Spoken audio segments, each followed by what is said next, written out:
You could read every book ever written, learn every dead language, master every code ever broken, and you still couldn't read this one. It's been sitting in a vault for over 600 years. The greatest cryptographers in history have tried to crack it. AI has tried, the NSA has tried. Nobody can read a single word. This is the Voynich Manuscript, the most mysterious book on Earth. The Voynich Manuscript is roughly 240 pages of vellum, carbon dated to between 1404 and 1438. It's written entirely in an unknown script, not Latin, not Greek, not Arabic, not any language that has ever been documented. The writing flows left to right with no corrections, no crossed-out words, no smudges. Whoever wrote this, and they wrote a lot, roughly 35,000 words, wrote it fluently, like it was their own language, or like they were copying from something else very carefully. The illustrations are just as strange. The herbal section shows plants that don't match any known species. The astronomical section shows stars and zodiac symbols you can almost recognize, but not quite.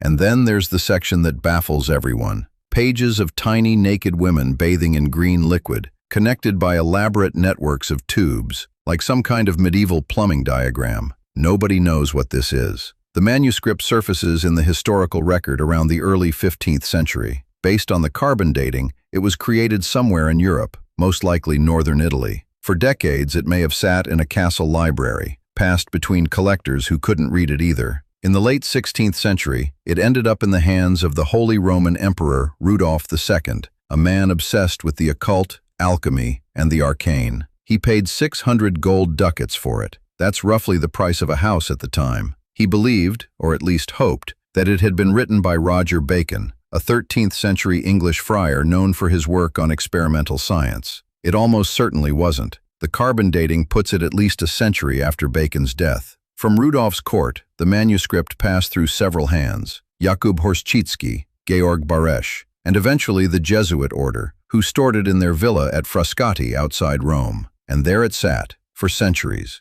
until 1912, when a Polish-American book dealer named Wilfrid Voynich came looking for rare manuscripts and walked out with this one. He spent the rest of his life trying to get it deciphered. He couldn't, neither could anyone after him. Today, the manuscript lives at Yale University's Beinecke Rare Book and Manuscript Library, catalogued as MS 408. You can view high-resolution scans of every page online for free, and still, nobody can read it. After Voynich's death, the manuscript attracted a different kind of attention, not historians, codebreakers. In the 1920s, William Romaine Newbold, a professor at the University of Pennsylvania, claimed he'd cracked it. He said the manuscript was written by Roger Bacon and contained microscopically tiny shorthand that revealed Bacon had discovered the Andromeda Galaxy, cell structure, and modern optics centuries ahead of his time. It was a sensational claim. It was also completely wrong. Newbold had been seeing patterns in random marks on the vellum, the medieval equivalent of seeing faces in clouds. During and after World War II, American cryptographers, some of the same people who had broken Japanese and German military codes, turned their attention to the Voynich. They couldn't crack it. Let that sink in. People who broke Enigma could not break a 600-year-old book. In more recent years, computational linguists have thrown every tool they have at it: statistical analysis, natural language processing, machine learning. The results are always the same. The text has properties that look like language: word frequency distributions, predictable character patterns, repetition that resembles real grammar. But it doesn't match any known language. Not even close. There are three main theories, and none of them are fully convincing. Theory 1. It's a cipher. Someone wrote a real text in Latin or Italian, then encrypted it using a code that we've simply lost the key to. This is the most traditional explanation, and a 2025 study published in Cryptologia gave it new weight. A science journalist named Michael Greshko designed a cipher he called the Naib cipher, named after a medieval Italian card game. Using dice, playing cards, and substitution tables, all objects that existed in 15th century Europe, he was able to turn ordinary Latin text into something that closely resembles Voynichese. same symbol frequencies, same word lengths, same positional patterns. It proved that a medieval person could have created this using tools available at the time. But proving something could be done is not the same as proving it was done. The Nayib cipher doesn't decode the manuscript. It just shows the cipher hypothesis is plausible. Theory 2.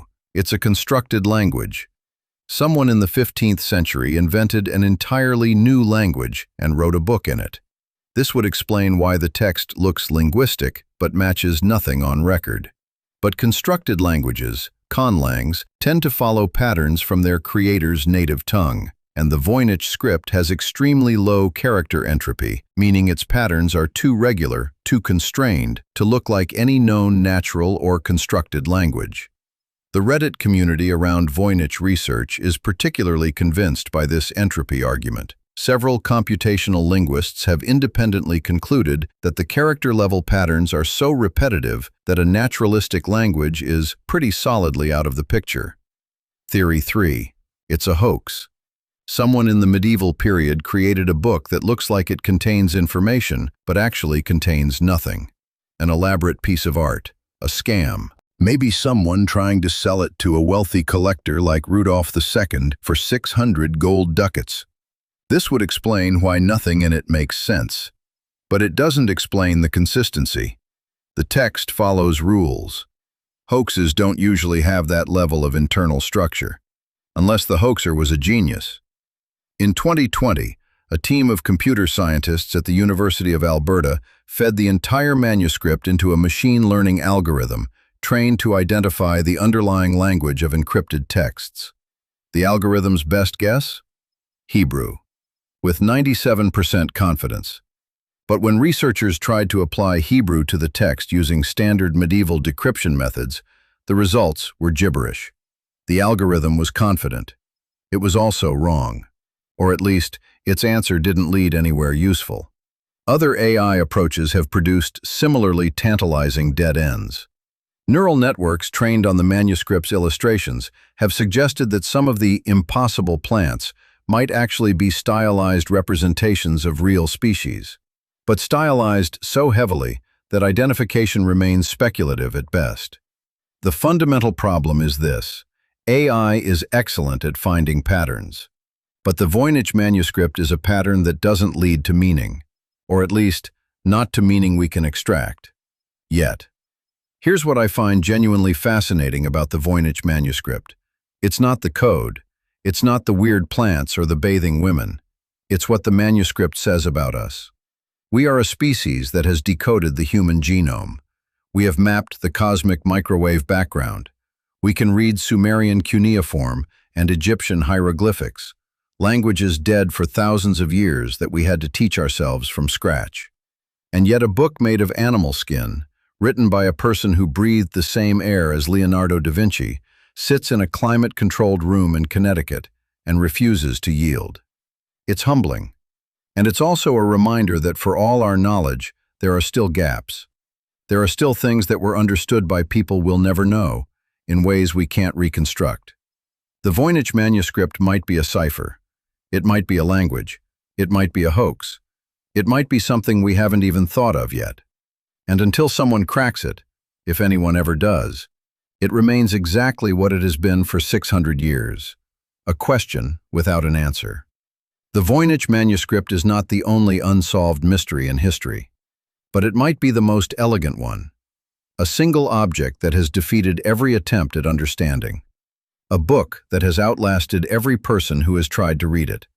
Someone, somewhere in 15th century Italy, sat down with a quill and a pot of ink and wrote something that the entire modern world still cannot decipher.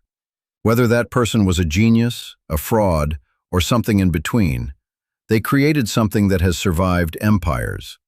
If that doesn't keep you up at night, I don't know what will. Let me know in the comments. Do you think the Voynich manuscript is a code, a language, or a hoax? I genuinely want to know what you think. If this is your kind of mystery, the like button is right there. Subscribe if you're new, and I'll see you in the next one.